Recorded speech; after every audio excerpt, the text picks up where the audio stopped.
E lá estava eu assistindo a militância da Rede Lully. Porque sim, é insalubre, mas nós temos que saber o que os caras estão falando, né? E a história era que o Valdo tava dizendo que tinha que regulamentar os memes do Tachad, porque isso sim era o ataque à pessoa dele. Imagina, memes machucam. E aí, quando eu vou espiar o Twitter, eu dou de cara com um vídeo da auto-intitulada editora da TV Globo desejando que os apoiadores do Bolsonaro fossem de arrasta pra cima. Assim como era uma pena não ter uma pessoa mais corajosa para tomar uma medida mais drástica quando o Bolsonaro aparece em público. A gente vai ver esse vídeo e a gente vai comentar porque isso aqui não é só um discurso de ódio. Coisa que a Rede Lully abomina, né? Ou não? Ou não abomina? Vamos descobrir. Mas também uma incitação ao crime, à violência. E eu vou mostrar porque foi ela mesma que postou no seu Instagram. Então, o julgamento dela era que tudo bem ser público. Eu só vou ajudar. E isso aconteceu no evento com Bolsonaro e Ramagem, que arrastou uma multidão de pessoas, onde fortes e importantes declarações foram dadas. Vamos ver mais do que a sonegação da informação do desgoverno? Em duas questões, eu acho. Nós vamos ver que o farmeme do Tachad deixou essa galera tão irritada que eles decidiram revidar com fake news e desinformação pega no pulo. Falaremos também sobre a crise econômica do Brasil virar notícia internacional com o Dilma estampando a matéria na maior revista de economia do mundo, porque aparentemente não é só uma sensação. Tem um resumo do caso Montalvani que deixou juristas constrangidos, porém ainda em silêncio nessa democracia de Deus nos acuda. E esse caso é mais que assustador, ele é histórico, porque um dia, num futuro próximo, nós vamos rever como tudo isso aconteceu sob os olhos da justiça. Tem também umas outras coisas que eu vou lembrando, vou falando e a gente vai desembolando. Fechou? Portanto, sem mais delongas, separa a pipoca, fica confortável e bora lá!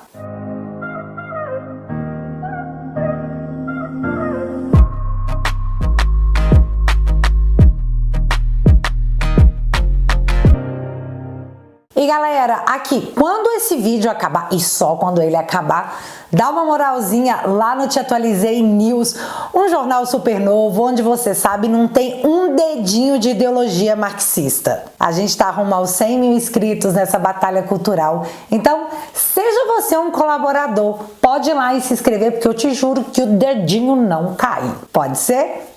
Então tá combinado? Então, ontem, dia 18 de julho, dia que o Dilma disse que o Brasil estava recuperando sua civilidade, a moça Natália Sarro, auto-intitulada editora da TV Globo, foi até o seu Instagram postar isso aqui enquanto passava pelo evento do Bolsonaro e do Ramagem pelo Rio de Janeiro.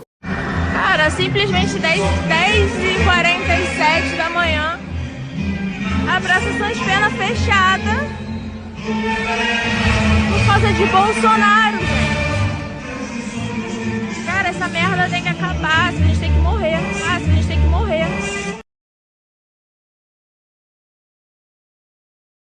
Enfim, é uma pena que não tem uma pessoa mais corajosa para tomar uma medida mais drástica quando esse imbecil aparece assim, em público. Logo após a repercussão, a dita editora da TV Globo, assim como diretora do Vila Cultura, deletou as suas redes sociais.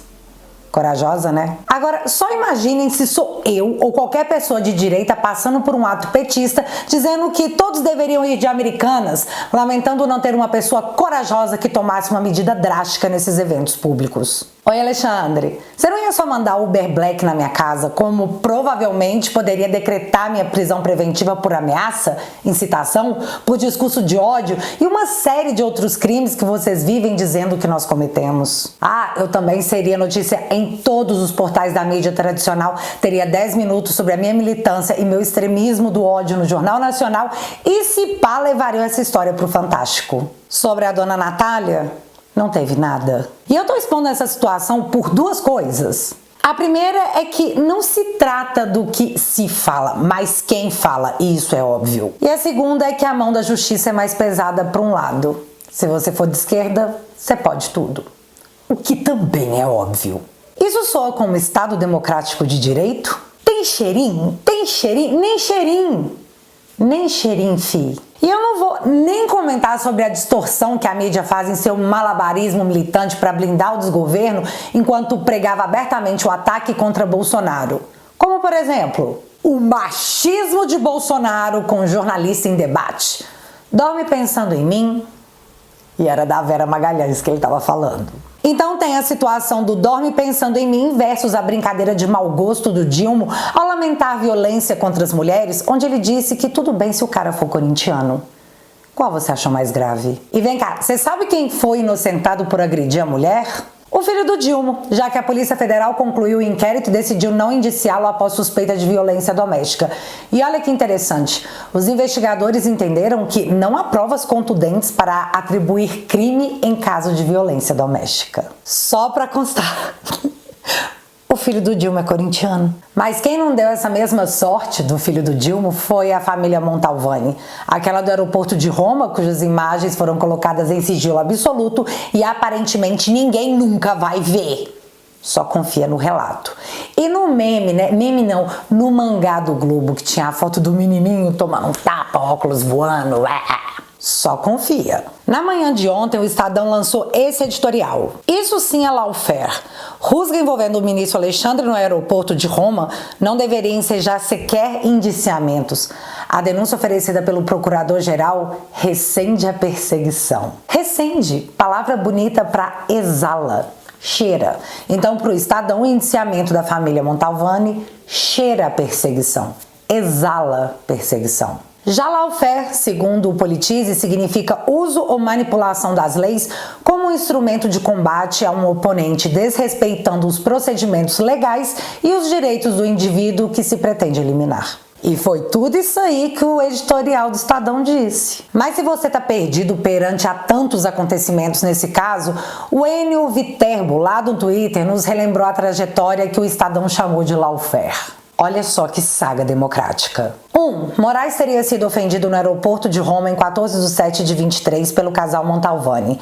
O ministro acionou a Polícia Federal e os agressores foram detidos quando desembarcaram no Brasil. Tente você, cidadão comum, acionar a PF em outro país para ver se ela age com essa velocidade. 2. O caso inexplicavelmente passou a correr no STF e houve autorização do relator do caso para busca e apreensão na residência e carro dos suspeitos. A tentativa inicial da Polícia Federal era atribuir o crime à tentativa de abolição do Estado Democrático de Direito ao casal e relacionar o 8 de janeiro. 3. Acontece que não encontraram nada nos equipamentos e documentos dos suspeitos que pudesse fazer uma conexão com os inquéritos do 8 de janeiro. Aliás, até juntaram conversa entre o advogado e os suspeitos que estavam em celular apreendido. A solução era pegar as imagens do aeroporto. 4. As imagens do aeroporto foram primeiro analisadas pelas autoridades italianas e depois enviadas ao Brasil. A filmagem não tem som. O ministro relator do caso, Dias Toffoli, proibiu que o vídeo fosse copiado ou retirado do STF para perícia externa. 5. A PF produziu um laudo no qual afirmava que o filho do ministro sofreu uma injúria real, uma espécie de agressão. Pela óbvia falta de imparcialidade da PF, a Associação Nacional de Peritos Criminais Federais, APCF, criticou publicamente a medida por meio de uma nota. 6. A imprensa disse que a PF teria feito chegar ao presidente da APCF que eles estariam ajudando os agressores e, posteriormente, o próprio presidente da APCF sofreu um processo administrativo na PF. Alguns poderiam dizer que foi uma clara perseguição ao crítico da investigação. 7. O laudo não gerou nenhuma conclusão sobre os xingamentos, pois as imagens não tinham som. Daí que no relatório final da Polícia Federal, apenas um dos envolvidos foi acusado de injúria real, por supostamente ter dado um tapa no óculos do filho do ministro. 8. Aqui começa uma bizarrice inacreditável até para o Brasil. Vaza para a imprensa que o ministro ficou irritado com a conclusão do relatório. E eis que o novo PGR, indicado por pressão de Moraes, determina que fossem realizadas novas diligências pela PF. 9. Nenhuma nova diligência é feita, mas os suspeitos pedem que o vídeo seja periciado para ver quem agrediu quem. Daí veio um novo relatório de outro policial federal dizendo que houve calúnia e injúria e que isso pode ser visto pelas expressões corporais no vídeo. 10. Agora a PGR apresenta denúncia contra os envolvidos por calúnia, injúria e injúria real. Como não existe gravação das acusações, a denúncia se baseia no depoimento do ministro e sua família. Não existe uma linha na denúncia que justifique a competência do STF para o caso. 11. A falta de competência é tamanha que um dos crimes citados, a injúria real, teria sido cometida contra o filho do ministro. O filho do ministro não tem foro privilegiado e o suposto agressor também não. As testemunhas citadas na denúncia são a esposa e as filhas do Moraes. E ainda ontem saiu mais essa matéria aqui na Malu Gaspar. Denúncia contra a família que hostilizou Alexandre de Moraes desconsidera parecer técnico da PGR. Secretaria de Perícia, Pesquisa e Análise da Procuradoria defendeu a obtenção de cópia fiel à gravação original das imagens do aeroporto de Roma. Aí você pode estar se perguntando, os peritos não receberam o vídeo para fazer a perícia? Então... não. A matéria nos conta como tudo isso aconteceu. Olha que coisa! Abre aspas. Toffoli autorizou no ano passado que a PGR e a família Montalvani, que negou ter agredido Moraes no episódio, pôde assistir as imagens apenas mediante agendamento prévio e assinatura de um termo de sigilo, com o acompanhamento de um servidor e somente na sede do STF. Ou seja, tanto os acusados quanto o órgão acusador, a PGR, terão de se deslocar até o Supremo para in loco assistir às cenas, mas sem poder copiá-las. Justamente o roteiro que Gonê acabou fazendo. Toffoli também impôs sigilo sobre as imagens para evitar vazamentos. Fecha aspas para as coisas mega sigilosas importantes que ninguém jamais nunca verá. Nunca verá. Ou seja, galera, as imagens estão no STF e a defesa, assim como a acusação, puderam ir lá assistir, sob a vigilância de um funcionário do próprio STF. Só que elas não puderam obter cópias das imagens para poder fazer uma perícia. E você sabe no que tudo isso resulta? Quebra da cadeia de custódia. Mas o que raios seria isso? O termo cadeia de custódia refere-se a uma série de procedimentos técnicos que devem ser usados para coletar vestígios de crimes. O protocolo já esteve no centro da argumentação de Dias Toffoli para anular as provas do acordo de leniência da Odebrecht na Lava Jato, quando o ministro do STF alegou que não era possível comprová-lo e, por consequência, garantir a integridade das provas, diz a matéria da Malu Gaspar. Ou seja, o protocolo que garante a integridade das provas não foi seguido. E quando essa cadeia de custódia não é seguida, ela resulta em anulação de provas, com jurisprudência do próprio Toffoli, que é o relator desse caso. Ou, suco de democracia é democracia pra Carvalho. E fala o contrário pra você ver.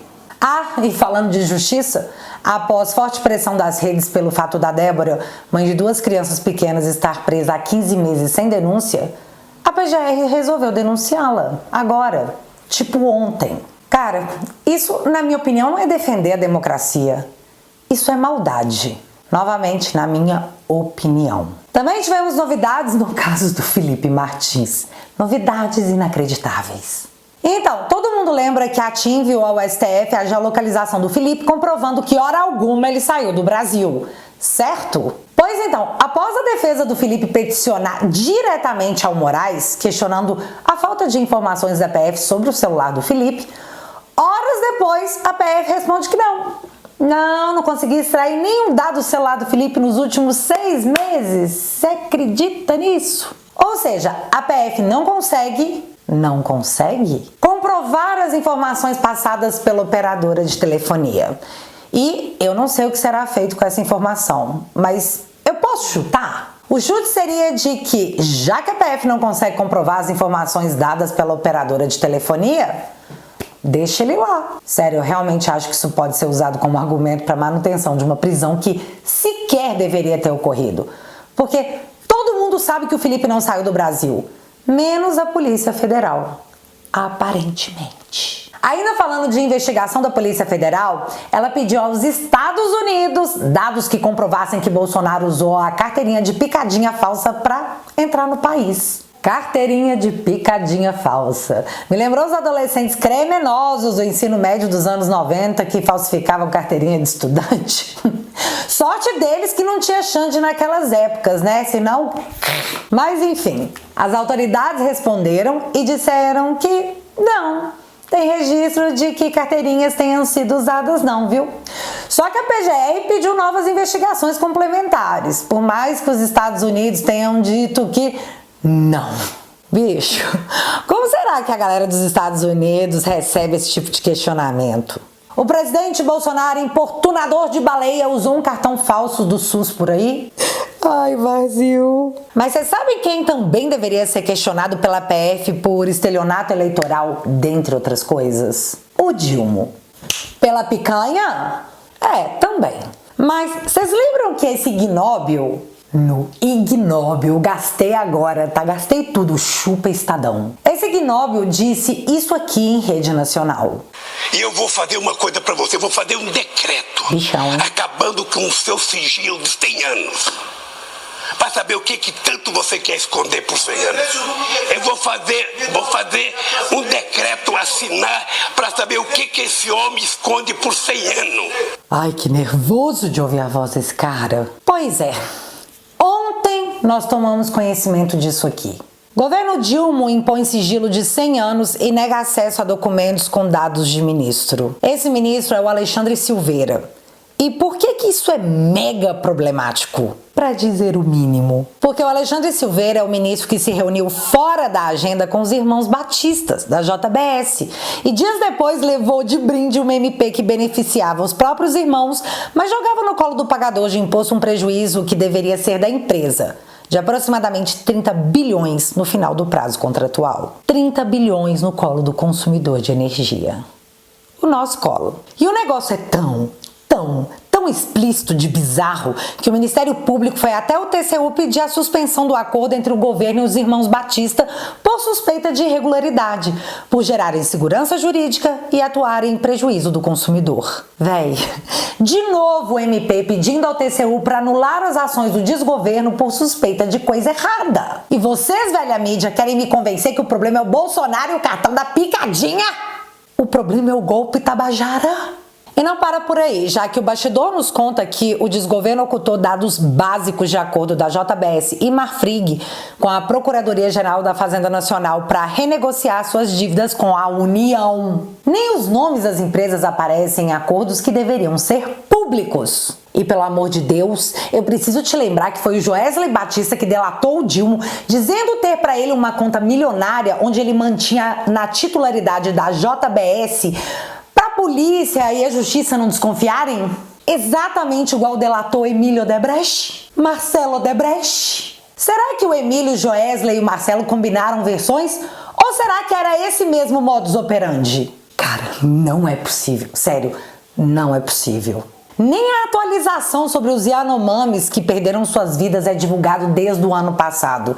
Não existe mais atualizações sobre esse número e ninguém cobra, porque não é do amor, é do ódio. E a galera do ódio não liga para essas coisas, eles só fingem. Mas vamos falar de aumento de imposto que o desgoverno tanto nega, mas que você tá sentindo onde mais dói, no seu bolso. Consumidores relatam aumento do preço no pão de sal e no cafezinho em padarias de BH. Um absurdo. Comer em casa tá mais caro e isso impacta mais as pessoas de baixa renda, diz IPEA. PF nas alturas, prato feito. Comer fora de casa ficou 70% mais caro na última década. E essa matéria é de novembro do ano passado.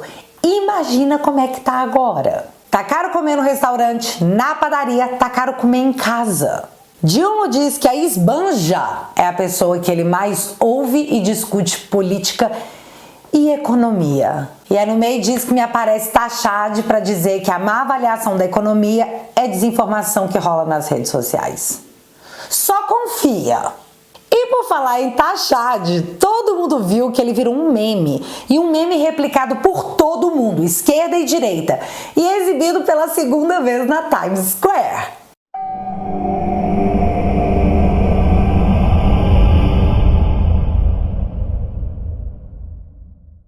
Só que a Rede Lully fez um desserviço tão, mas tão grande na sua tentativa de blindar o Taxade que fez raiva. Deixa eu compartilhar com vocês. Primeiro a Sadi, ouve bem e grava o que ela fala. Porque isso aqui é uma coisa profissional. Lógico. Né? Tem até algumas fontes do governo falando, tem dinheiro investido, tem gente investindo nisso aqui, é profissional. Mas cadê o contra-ataque? Porque a gente fala o tempo todo de como a esquerda não consegue reagir. O problema não é a direita representa a oposição fazer oposição. O problema é o governo não fazer a defesa do governo. Eu acho que é um pouco isso. Esse é o meu recado. Você prestou atenção no que ela disse? Tem umas fontes do governo que dizem que tem dinheiro investido aqui. Isso é profissional. Ou seja, ela tá replicando a posição do regime como se verdade fosse. Só que aí me aparece o Valdo para dar a solução aos memes antidemocráticos. Prepara para chocar. A quantidade de peças produzidas e distribuídas, né, postadas nas redes sociais nos últimos dias mostra o que você falou, é uma coisa profissional. E nessa situação, se você consegue identificar a origem, eu acho que no futuro você precisa regulamentar isso, porque acaba virando uma operação para desmoralizar uma pessoa, né? É claro que o Haddad não vai se curvar por conta disso, não vai ficar ali deprimido por conta disso. Mas esse é um tipo de operação que tem de ser coibida, na minha opinião. Porque se você faz uma campanha dessa, desqualificando uma pessoa nesta intensidade, isso tem um custo para aquela pessoa que acaba sendo atingida por isso. Valdo, eu concordo geralmente com você. Um pingo de sobriedade nerval agora, ó. Eu vou discordar, sabe? Não tem sentido você querer que se dose o nível da gozação. Não tem sentido nenhum. Se for um ataque, a calúnia, difamação e tal, tudo bem. Agora, esse tipo de coisa, não dá para controlar, porque senão a gente está perdido.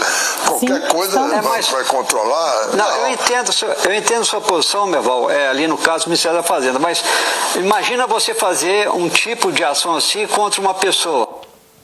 Um tipo de ação assim. O cara quer a regulamentação dos memes da internet. Ele quer coibir memes na internet. E repetindo o que diz o regime, né? É coisa de profissional. Então, eu adoro a oportunidade de ser a pessoa que pode dizer pra você, Rede Lully, vocês mentem, enganam e desinformam. Se liga. Orgânico. Fluxo dos memes com Tachad indica que Tachad é espontâneo e não tem coordenação.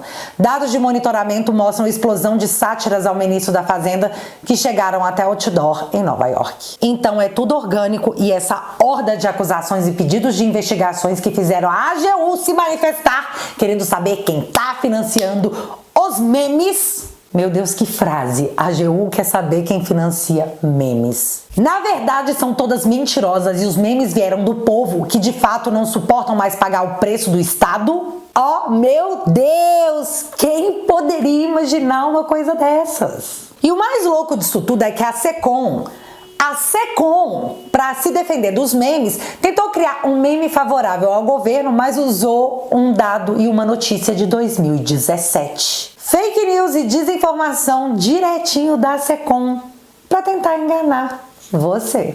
Malditas redes sociais que descobrem tudo e estragam os planinhos a lá Pink Cérebro. Por falar em planinhos que também deram errado, foi tipo Vó Brasil, das passagens a R$200 pro pobre voltar a andar de avião. Né, Daniela? A fábrica da Shein no Brasil, que seria aberta para compensar os impostos das brusinhas e a criação de 100 mil empregos, também subiu no telhado. A ajuda para o Rio Grande do Sul, onde o governador cansou de esperar e decidiu que agora é com os próprios gaúchos, já que o governo prometeu, só que não entregou. E aí não dá mais para esperar. As pessoas têm pressa. A única coisa que subiu essa semana foi a gasolina. E já que começamos a falar de economia, na noite de ontem o Dilma saiu na The Economist, em uma matéria que dizia o seguinte: para deter o declínio do Brasil, Dilma precisa cortar gastos públicos descontrolados. Os investidores começam a se preocupar. Mas não preocupa não, viu, Tachad? Isso é desinformação de rede social. Na quarta-feira, o Dilma disse não estar convencido sobre corte de gastos, mesmo Tachad e a Step anunciando um pente fino nos programas sociais para economizarem 22 bilhões. Sim, corta no pobre. Resultado, o dólar... Só que dessa vez, quem tá no comando do Banco Central de forma interina é o Galípolo, menino do Dilma. Então, ninguém do governo atacou o Banco Central. E é interessante porque, caso vocês não saibam, o Capelli anunciou que vai pedir à Polícia Federal para investigar o Banco Central a respeito do câmbio, da alta do dólar, que no dia de ontem, sob as rédeas de Galípolo, chegou a bater 5,59 e terminou o dia a 5,55. Só lembrando que no dia 16 estava 5,43. Aí fiz silêncio, ninguém falou nada. Mas a novidade de agora é que após o péssimo dia de ontem, de novo, sim, lá vão eles. Taxados de Simone e Steph anunciaram o corte de 15 bilhões em gastos. Em quê? Ninguém sabe? Segundo a Raquel Landim, nem eles mesmos sabem o que vão cortar. Só fizeram o anúncio para quietar o mercado fascista. Olha só, o governo ainda não definiu onde cortar despesas e o mercado acha pouco. Sim, o mercado está dizendo que deveria ser pelo menos 30 bilhões. E a matéria ainda relembra que o Dilma disse à Record que não é obrigada a cumprir meta fiscal. Quase na mesma pegada da Simone Steph, que diz que o déficit zero em 2025 vai ser uma ginástica difícil. Pois é, só que os caras prometeram o déficit zero para esse ano. Sorria, você foi enganado e taxado. Para finalizar, em evento com Ramagem, espantando todas as bobagens ditas pela velha mídia que Ramagem seria substituído da corrida à Prefeitura do Rio porque Bolsonaro estava chato, Bolsonaro reúne uma multidão, pega a Ramagem pelo braço e eles dão um recado. Estão conosco aqui hoje, nessa manhã, no Rio de Janeiro, na nossa Tijuca. Essa é uma verdadeira demonstração de força, de esperança, de fé e de união sob a liderança do nosso eterno presidente Jair Messias Bolsonaro.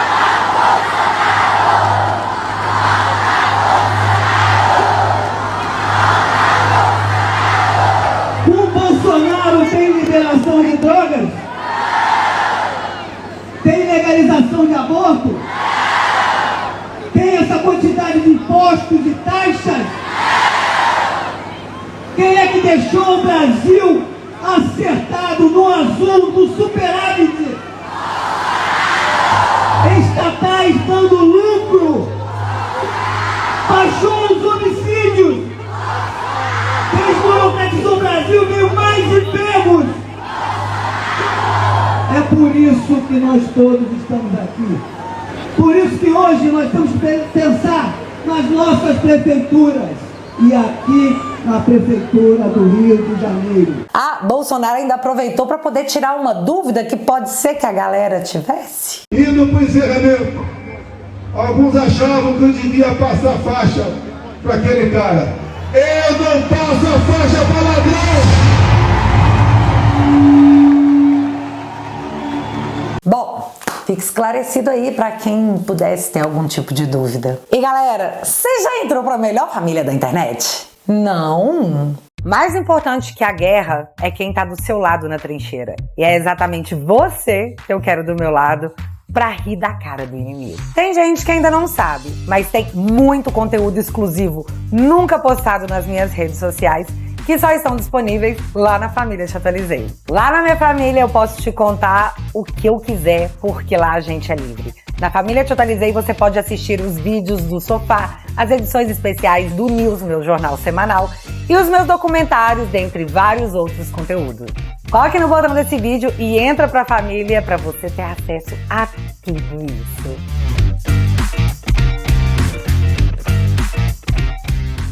Assinando por 10 bonuros por mês, você financia meu trabalho, meus advogados, tem conteúdo exclusivo e ainda se torna meu sócio na retomada da cultura, que é nossa. Porque vocês sabem, galera, no nosso turno, não. Se você quiser e puder, eu vou deixar o link fixado aqui no primeiro comentário e desde já, muito obrigada. Mas agora eu quero saber de vocês. A moça da Globo, o que vai acontecer com ela? Me conta aqui nos comentários que eu quero saber. Se você ainda não é inscrito aqui no meu canal, meu amigo, se inscreve e deixa seu like, porque você já sabe. Acontecendo alguma coisa de relevante ou irrelevante, a gente volta. Beijos, galera. Fui!